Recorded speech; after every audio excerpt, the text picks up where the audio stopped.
Welcome into the latest episode of the Five on the Floor podcast on the 5 Reasons Sports Network. I'm Ethan Skolnick. Make sure you go to 5reasonsports.com for all your latest Miami Heat, Miami Dolphins, Miami Hurricanes, Florida Panthers, Miami Marlins, and soccer news. Also, check out the other podcasts in our network. 3 Yards Per Carry is actually recording as we speak. Ballscast, of course, Light Skinned Opinions. You'll hear more about that during this episode. 5 Rings Canes had a new episode yesterday, leading up to the Canes game against FSU, Cinco Razones, and Fantasy on 5. Before we get to today's episode, though, I want to tell you about one of the great sponsors of the 5 Reasons Sports Network, and that is BetDSI. I should have gone to BetDSI tonight because the Heat were only, I think, given 5 points tonight. They ended up covering pretty comfortably, but you can bet on just about anything, and you can do it live also. So if you're not right at the beginning of the game, bet at halftime.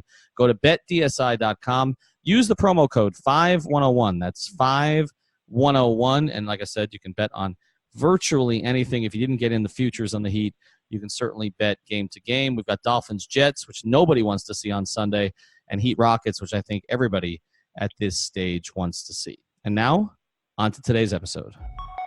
Welcome to 5 on the Floor, a Miami Heat and NBA podcast from Ethan Skolnick with Alphonse Sidney, a.k.a. Alf954. Brought to you by the 5 Reasons Sports Network. All right, Ethan Skolnick back here on 5 on the Floor. No Alphonse Sidney today. He's wasted in New Orleans. No Alex Toledo. Same deal. So we've got the next best thing. We're bringing on the usual co-host for Alphonse Sidney on our light-skinned opinions. Christopher Maddox joins us today. Chris, thanks for doing it. My pleasure, man. Glad to be here. So we both just watched this win. The Heat sweep back-to-back against the Atlanta Hawks. A little bit easier tonight with no Trae Young from the very beginning. We're going to go through 5 points, though, as the Heat advance to 4-1. Let's just start with Kendrick Nunn. We had a conversation with Kendrick Nunn. Yeah, at Media Day. 28 points tonight, Chris, and more points by an undrafted free agent in his first 5 games than anybody in history. The most points in the first 5 games of a career since Kevin Durant. He was undrafted. Yes. They signed him on the last day of the season. I know there's a lot of talk about him and off-the-court stuff and everything else. We can touch on that at some point here. But just on the court, what are we watching? He has grown man game. What has been so impressive about this little run he's having is that he's doing all of it within the flow of the offense. And when he does decide to go for his own, it doesn't look out of place. It doesn't look forced. And somehow at the end of the night, without looking like he's really being super aggressive, he's got 28 points. He takes perfect advantage of his opportunities. His pull-up game is nice. He attacks. He gets to the free throw line. But all of it looks like it's supposed to be happening. You know, it looks so natural. It does. It's the calmness that Eric Spoelstra's talked about, right? Like nothing is forced. The hesitation, dribble. It's like he gets other guys to move faster than him, which for a rookie is kind of a ridiculous skill for him to have at this stage. And then the 3-point shooting. You know, I noticed this when I was out at Summer League in Las Vegas. He doesn't need much space. Like there are some guys who to pull up, they'll feel like they need to create a certain amount of space. Like even Tyler Herro does that to a certain degree. Kendrick Nunn needs no space. Like it's just if he's going to launch, he's going to launch. But his feet are set and he's in rhythm. Like the only issue tonight was some turnovers late. But other than that, like when I talked to him before the game the other night, Chris, I said, okay, you're on the scouting report now. Now this was before the first Atlanta game. Have you noticed anything different? And he says, really not yet. And I said to him, I kind of led the subject here a little bit. I said, well, it just doesn't seem like you have a clear weakness. Like there are a lot of players that have really strong strengths, but they have some kind of hole. I don't know that Kendrick Nunn does everything perfectly, but he doesn't do anything poorly. So I don't really know what they would take away. When I kind of mentioned that to him, he nodded and smiled. I mean, we saw Jeremy Lin have a month, right? We've seen a lot of guys in the NBA have a month. I don't have a moment. What's going to stop this? Well, I don't think it's a moment because, especially in tonight's game, I thought it was pretty evident. Jimmy is facilitating his game so well. I think the NBA is still a little shook about Kendrick Nunn, primarily when he's on the court with Jimmy Butler. Your mind, your defensive scheme, everything is on. We got to make sure we're stopping Jimmy. And Jimmy has been great at facilitating. He's getting the ball where it needs to be, and tonight he did that very well. And I think that says something about who Jimmy Butler is too, because he's not out also dominating the ball either. And that, the two of them playing together is going to make it very hard for other teams to do anything about it, because you're either going to give some space to Jimmy, or you got to let it keep playing the way it's been, where the ball is moving and Kendrick Nunn is catching on the weak side and attacking, or he's getting shots up off the dribble. Right now, the combination of players, I think, is going to help his moment sustain. Like, who was on the court with Jeremy Lin when Jeremy Lin was going crazy? Like, who was there to help, right. lengthen it or extend the run? Here there are players who can. This can go for a while. The ball he doesn't have to dominate. It doesn't have to be in his hands for him to score, and that's going to help him. Well, I didn't think he played that well the other night. Like, I actually thought that was the poorest game I've seen him play, going all the way back to Summer League, and he ended up with 17. Other guys have bad games. Like, again, when Jeremy Lin had a bad game here in Miami, when Chalmers and Norris Cole basically ended Linsanity, that was a bad game. Like, he couldn't dribble. They were on him and they wanted to be, because they were tired of hearing about it, but they were on him from the moment he came out of the tunnel. I don't see what you take away from him necessarily. And that gets kind of our point too today. You mentioned Jimmy Butler, and people I think around the NBA are going to look at this stat line and not understand it. Not at all. Right? You had to watch the game you had to watch it to really see it. I don't even think I know his plus minus was crazy. I heard during the game something like plus 20 when he was on the court, but that was one of the rare times where you could really see a plus minus influence, and it wasn't because of the points. Like, you could see that he was having an impact on the game just by being on the court and moving the ball. It was great to watch. Yeah, it was. And I think that's why I think people around the NBA are going to look at this and be like, okay, we thought Jimmy Butler had to go score in Miami for them to be successful. Yeah. And we've seen the first 3 games, he wasn't on the floor at all. And the last 2 games, he had a 12-point first quarter and then really took a back seat the rest of the game. And then today, from an offensive standpoint, as far as looking at the basket, I didn't even know he was on the floor in that regard. It was everything else. And, Eric Spoelstra's talked about this. He's a basketball player. I think, they have viewed him from the very beginning as kind of being LeBron light. Like, they view him as somebody that they can run offense through, but that he's not necessarily going to have to take over all the time. But I think the difference is, whenever LeBron did that, there would be this instant criticism, Chris. Like, okay, because LeBron needs to be more aggressive. I don't think with the rookies, I think for Jimmy, the people are looking at this as unselfishness. They're like, okay, he's letting his rookies flourish. He's proving he's a good teammate after all those other questions. I mean, Jimmy as a teammate is one of the most talked about things in the sport. I mean, he's minding his own business in Miami, and he gets thrown in the middle of the Embiid town thing, right? Like, like he's living his best life, and all of. And he said today, and that gives the impression like Jimmy was up there egging people on to fight, and all of a sudden now they're like, look, we're finally doing it. Oh, exactly. And he's down here just being a fantastic mentor superstar. Yeah, he doesn't have to force anything with this group. Look, there will be times that he's going to have to turn it on in the fourth quarter, but for right now, there's just no need to do it. And when you've got 2 rookies that are giving you, between 42 and 50 points, or you've got Goran Dragic coming off the bench and doing what he's doing. I mean, no Justice Winslow tonight, and I know Justice is such a lightning rod that people say, oh, they didn't need him. There are games they're going to need Justice Winslow from a plus minus standpoint, defensive standpoint, from a ball handling and playmaking standpoint. But when Jimmy is doing a lot of that stuff, it's not as necessary. And I think we've seen this now, Chris, twice. No Jimmy Butler in the first game of the season, so Justice Winslow did all of it. Tonight, no Justice Winslow, so Jimmy Butler does all of it. And I just think there's a real comfort level with it. And the idea that Jimmy Butler would step aside, not just for a rookie who was drafted 13th overall, but for an undrafted free agent who signed in the last exactly. If you're outside of Miami right now, and I'm noticing this with national guys that I sit next to at games, guys like Bobby Marks and Mark Stein, Howard Beck, who've been down there, like they don't know what they're watching because they haven't been following this like us through the preseason, but everybody comes away impressed. And I think it starts with Jimmy, but it's not all about Jimmy. No, not at all. I wanted to say while you were saying that when I was watching Jimmy Butler play tonight, it looked like Justice Winslow at prime. It looked like if when Justice is at his best in terms of game impact, not his best scoring, not his best shooting, but in terms of just being like his best basketball playing self, it would look like how Jimmy looked tonight. I feel like that ability to get the bucket when I need to, but to also just be a great cog in the wheel on the court. And that to me has been super impressive. Just the way everybody, all of the pieces seem to fit. And for a while, as you know, Heat fans, we've been looking at teams where sometimes the pieces fit a little bit, but there was one out of place.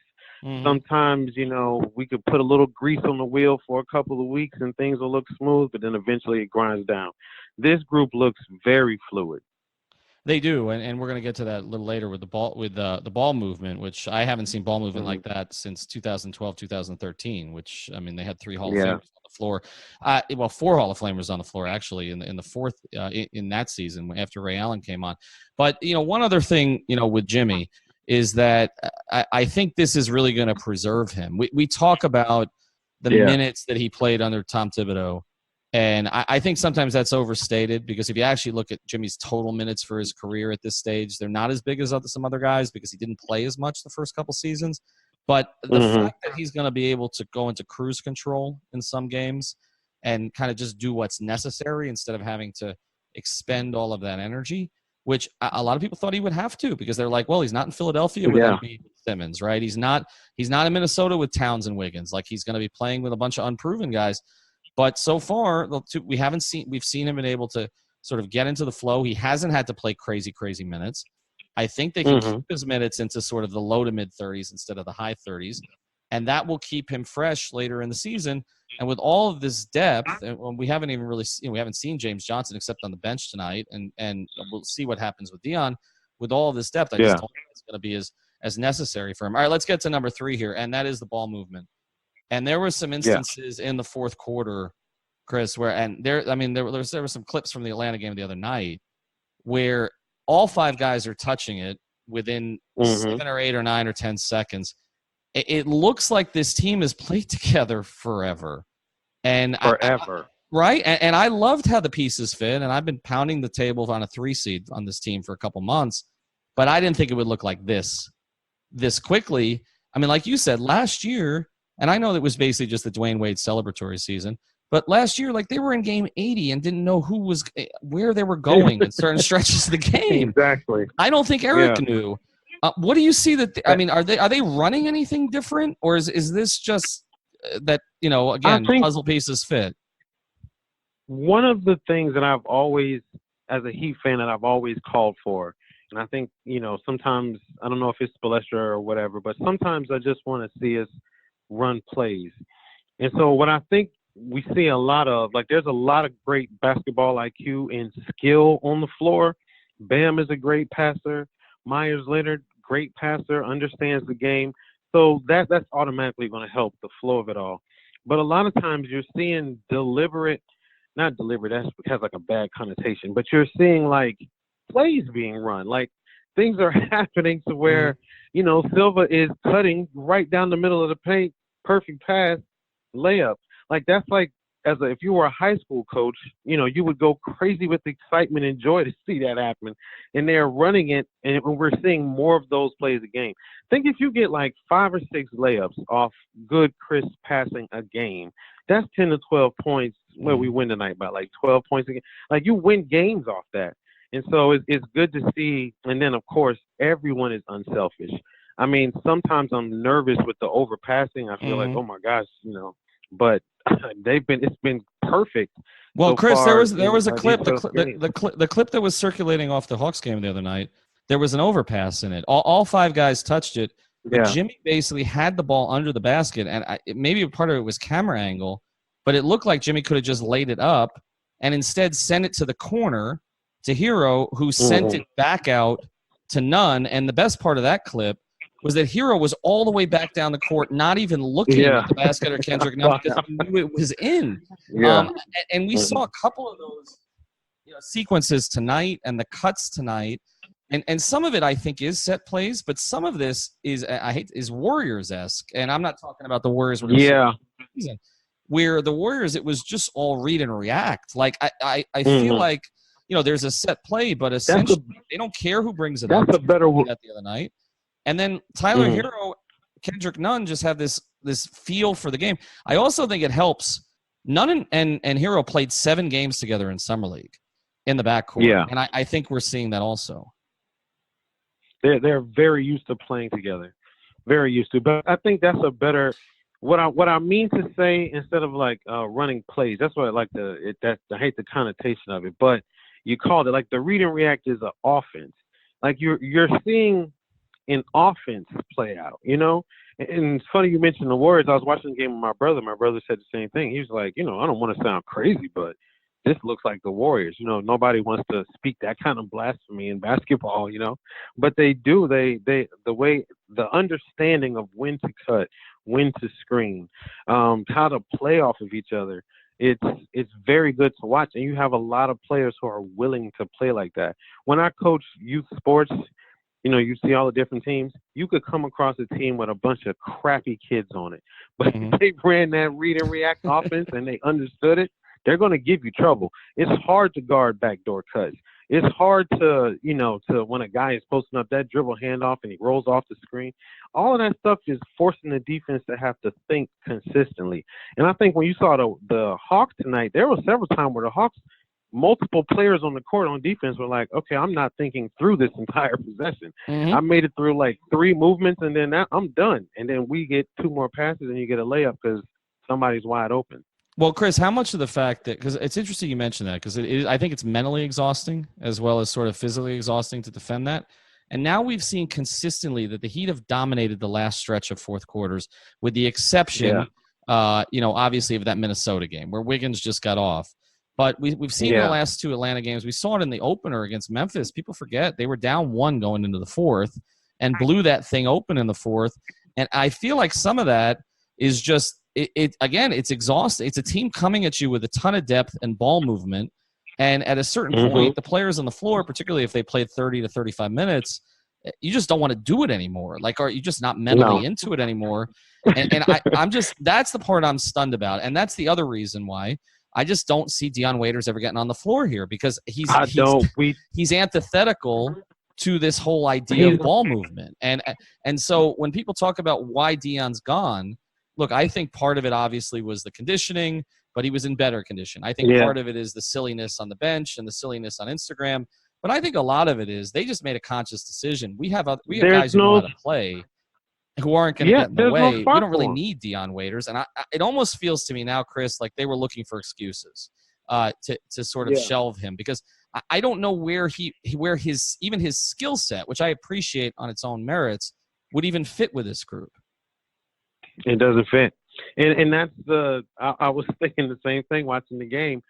It's going to be impossible. And it's one of those terrible things. And like, if you're a sports purist, some people feel like you should never lose your spot to injury, or never lose your spot to, sometimes things you can't control.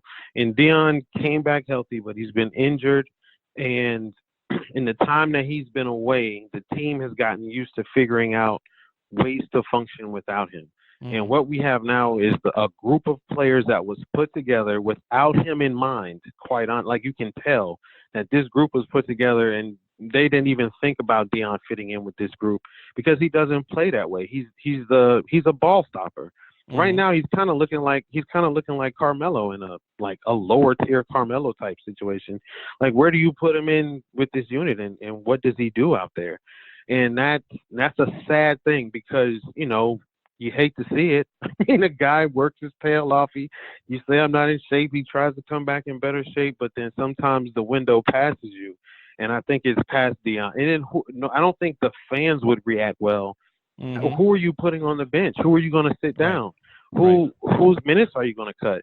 When I kind of thought it was going to be Tyler. I thought, okay, they're going to get him some starts early in the season.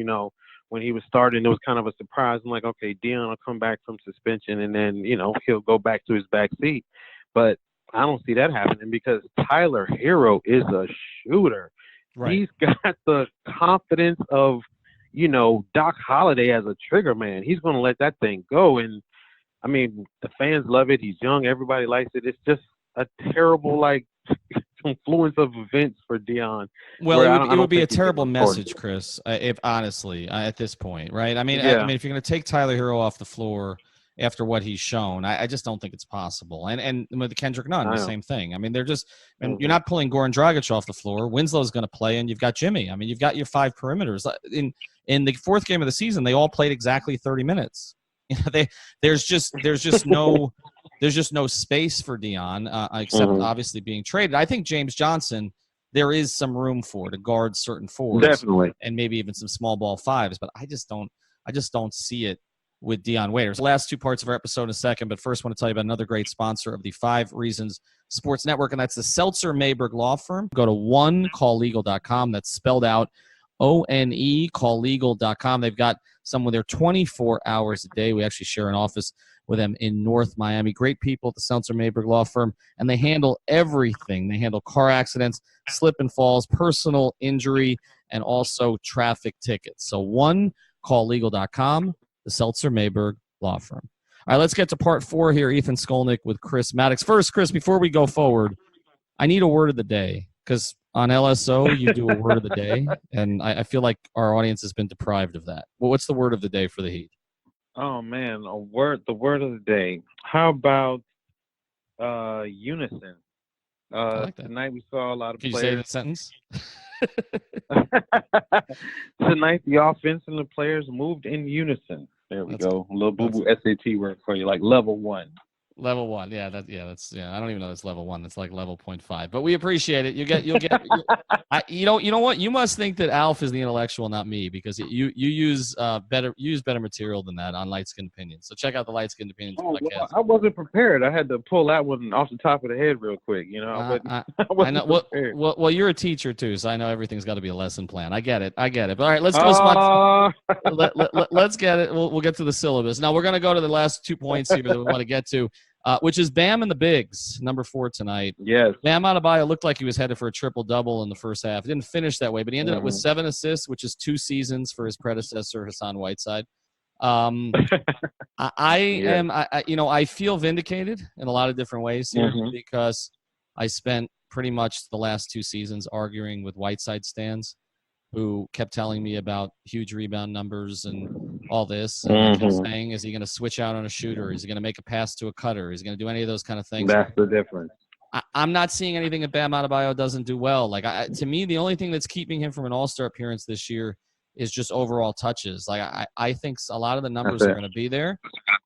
I mean, to me, the first 5 games for him could not have, in this role, could not have gone better. They could not have gone better. I think, bear with me here for a second. Like, I think Bam's game might have owe a lot to the success that Draymond has had.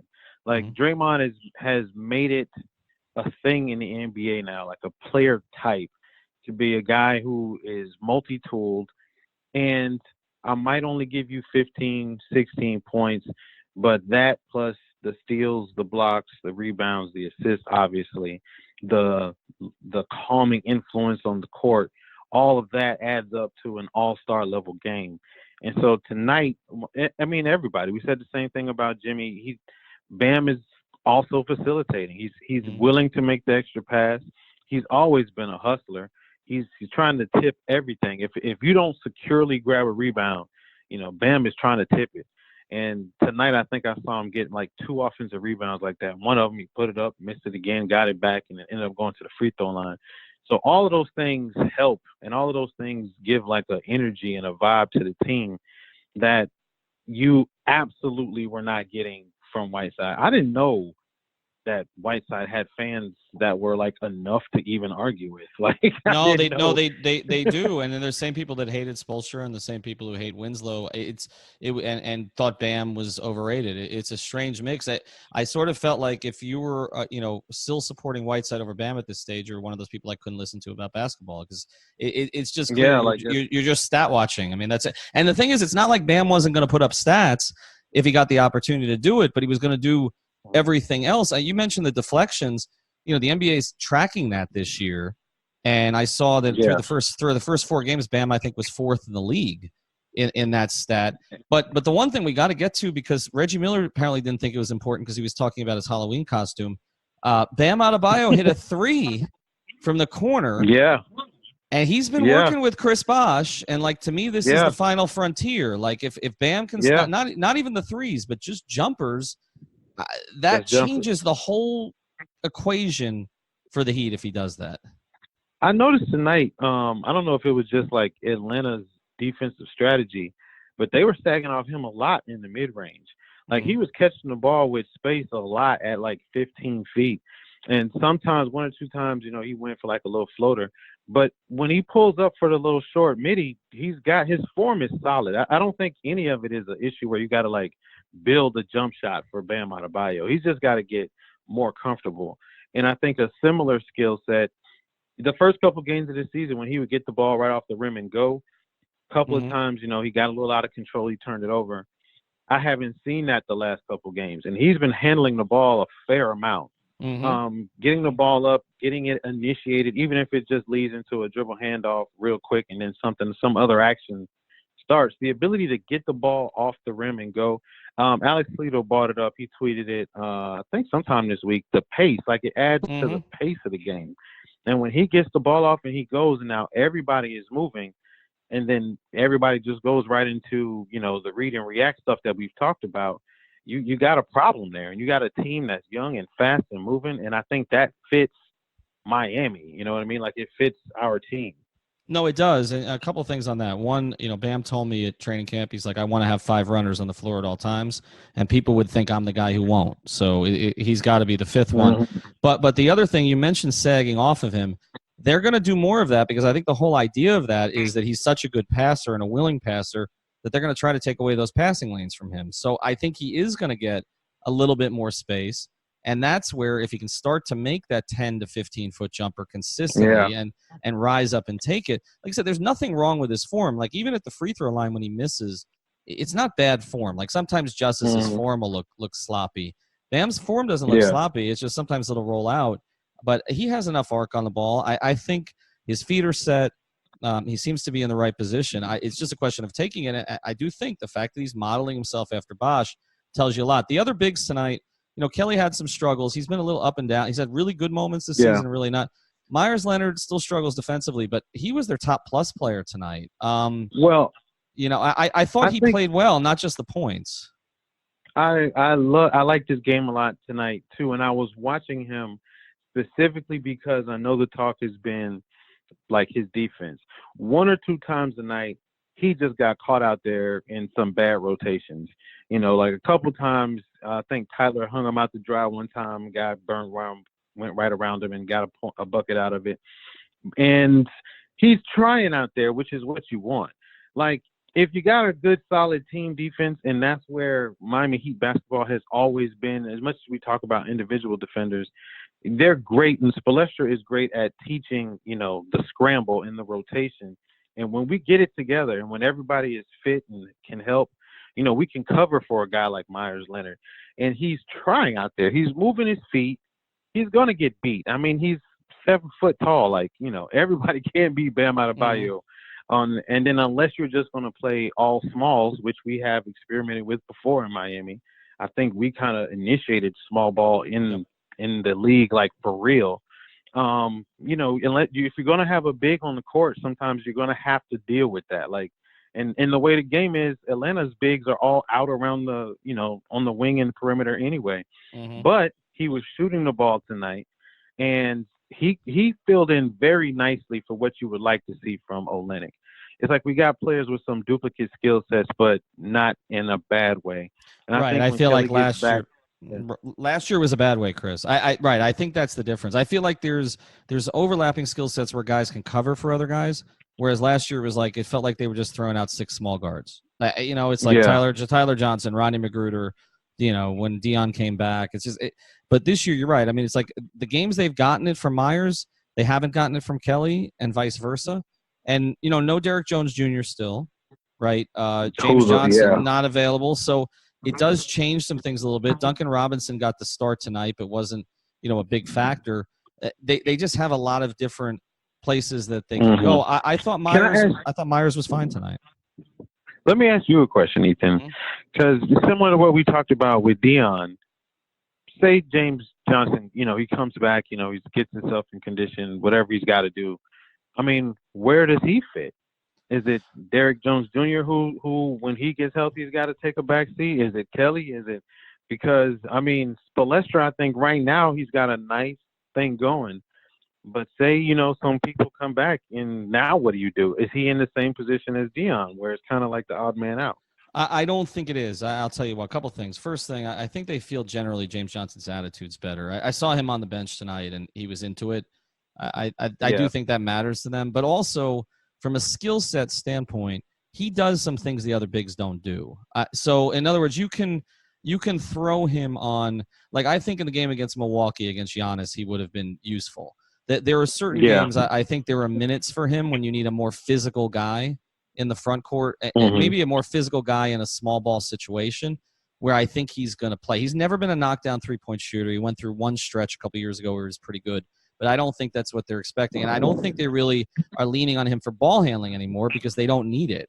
But I do think from a defensive standpoint, if he just gives them that, and I think it's going to be situational with him and Derrick Jones Jr. and Myers Leonard. I think Kelly's going to play most games, pretty consistent minutes. But we even saw last year, Kelly had 3 DNPs. So I just think they feel they have options, but I think James Johnson will work his way in. Let's get to the fifth one here, and this is really more bigger picture. They play Houston on Sunday. We saw them play Houston in the preseason, and Nunn dropped 40. It is, and here's my question for you, Chris, because you follow this too. I feel like we've sort of, this market is sort of snuck up on everybody again from a basketball perspective. Like, this is like the opposite of the big three where it was all hype and then everybody kind of beating them down. This year, outside of this market, there was no hype. They beat Houston on Sunday before they go on that road trip. Everybody's going to be talking about this team. Yeah. Are they worthy of it? If they beat Houston on Sunday, they definitely are. Because that would be 2 of the best 5 players in the league.